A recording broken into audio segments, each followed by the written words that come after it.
అధ్యక్ష, సభ్యులు అడిగిన ఈ ప్రశ్న అత్యంత కీలకమైనది. తెలంగాణ రాష్ట్రం అభివృద్ధి చెందిందా లేదా అనేది మనం చర్చించుకోవాలనుకుంటే తెలంగాణ రాష్ట్రంలో ఉన్న గిరిజనుల నివాస ప్రాంతాలకు రవాణా సౌకర్యము, తాగునీటి సమస్య పరిష్కారము, పిల్లలు చదువుకోవడానికి పాఠశాలలు ఏర్పాటు చేసినప్పుడే నిజమైన తెలంగాణ రాష్ట్రం యొక్క ఉద్దేశము నెరవేరినట్టు. ఈ మధ్యకాలంలో నేను చాలా విషయాలు నా నియోజకవర్గంలో కూడా తమరికి తెలుసు, తమరి పక్కనే ఉంటుంది బొమ్మరాజపేట మండలం. దాదాపుగా 72 తండాలు ఉన్నాయి ఒక మండలంలో. చాలా తండాలకు రవాణా సౌకర్యం లేదు, కానీ అవి గ్రామ పంచాయతీలుగా మారినాయి. ఆ ఊర్లో పాఠశాల లేకపోయినా, ఆ ఊరికి రోడ్డు లేకపోయినా, కొన్ని తండాలలో కరెంటు లేకపోయినా మనం వాటిని గ్రామ పంచాయతీలుగా వాటికి హోదా ఇచ్చినాం. అందుకే ఈ ప్రభుత్వం నిశితంగా గమనించి ఈ తెలంగాణ రాష్ట్రంలో ఉన్న అన్ని తండాలలో గ్రామ పంచాయతీలుగా రూపాంతరం చెందిన, గతంలోనే గ్రామ పంచాయతీలుగా ఉన్న తండాలకు ఖచ్చితంగా తండాల నుంచి మండల కేంద్రానికి 100% బీటీ రోడ్డు వెయ్యాలి అని మా ప్రభుత్వం నిర్ణయం తీసుకున్నది. అదేవిధంగా అన్ని తండాలకు తాగునీటి సౌకర్యము, విద్యుత్తు సౌకర్యము. పాపం మంత్రి గారు, మాజీ మంత్రి గారు గతంలో వాళ్ళ నాయకుడు చెప్పిన అబద్ధాలనే ఇంకా బతుకుతున్నట్టున్నాడు. కావాలంటే వారిని తీసుకెళ్తాము. సీతక్క, ఆదిలాబాదు జిల్లాలో ఐటీడీఏ ప్రాంతంలో ఉన్న గూడాలల్ల నీళ్ళ విషయం, కరెంటు విషయం వారిని ప్రత్యేకంగా తీసుకెళ్ళండి. అన్ని గ్రామ పంచాయతీలను తీర్మానాలు చేసి తెప్పించినాము.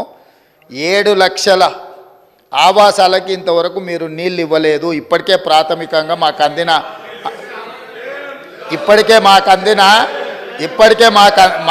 అందిన సమాచారము. కాబట్టి అధికారిక లెక్కలు మీకు ఇస్తాము.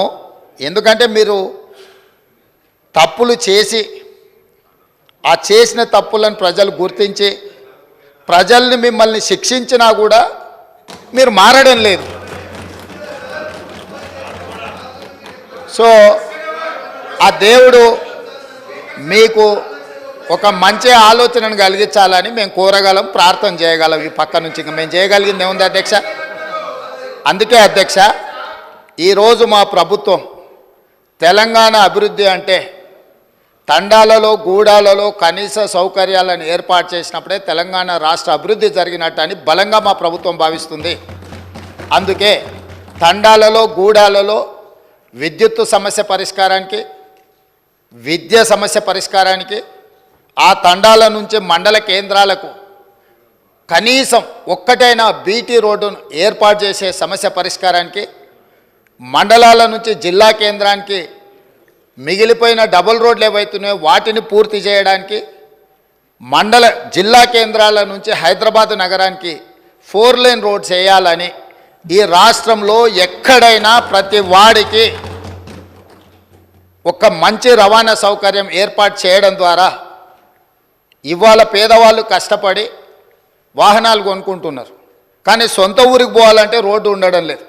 సైకిల్ మోటార్ల మీద పోయి గుంతలలో పడి కింద పడి భార్య పిల్లలతో పోతూ ప్రమాదానికి లోనై చనిపోతున్నారు. దీనికి కారణం మనం సరైన మౌలిక వసతులు ఏర్పాటు చేయకపోవడం. అందుకే రాష్ట్ర ప్రభుత్వం ప్రత్యేకమైన కార్యాచరణ తీసుకొని ఇప్పటి వరకు నిర్లక్ష్యానికి గురైన తండాలను, గూడాలను, మారుమూల ప్రాంతాలను అభివృద్ధి పదం వైపు నడిపించాలని ఈ ప్రభుత్వం భావిస్తుంది. సభ్యుడు వంశీకృష్ణ గారైనా, డాక్టర్ రామచంద్ర నాయక్ గారైనా ప్రస్తావించిన అంశాలతో ప్రభుత్వం పూర్తిగా ఏకీభవిస్తుంది. పూర్తి స్థాయిలో కాంప్రహెన్సివ్ ప్రణాళికను తీసుకొని ఖచ్చితంగా ఈ ప్రభుత్వం ముందుకెళ్తుందని తమరి ద్వారా సభ్యులందరికీ, తెలంగాణ రాష్ట్ర ప్రజలకి ప్రభుత్వం మాటిస్తున్నది అధ్యక్ష.